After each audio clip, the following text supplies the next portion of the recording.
Hamzat, Shonseng haqingda nimalar deganini eshitgan bo'lsang kerak. U seni vazn toifasidagi eng dahshatli jangchi va seni faqat u to'xtata olishini aytdi. Sen bunga nima deysan? Nima ham derdim? U doim ko'p gapiradi. Ko'ramiz. Sizlar birga shug'ullangan ekansizlar va sen uni bo'g'ib qo'ygan ekansan, to'g'rimi? Ha, biz ko'p sparing qilganmiz. Oxirgi marta bo'g'gandim. Shunga jahli chiqqandir. Bu yigit ham uni bo'g'ib qo'yibdi, shu rostmi? Ha, o'tgan hafta. Endi Shon u haqida gapirishni boshlaydi. Undan ham jahli chiqqani aniq. Hamma Hamzat haqida gapiryapti. Bu albatta u uchun juda yaxshi. Ha, u o'rta vazn chempioni, albatta u bilan hamma jang qilishni xohlaydi. Bu ular uchun kerak. Bu har doim bir xil bo'lgan.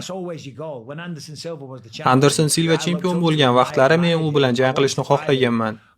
Bir ikkita gap otish kerak-ku albatta. Chunki sezasan, uni ura olasan. Men u haqida yomon gapirmaganman. Faqat bir marta dopingga pozitiv chiqqanda gapirganman. Shunda unga hurmatim pasaygan.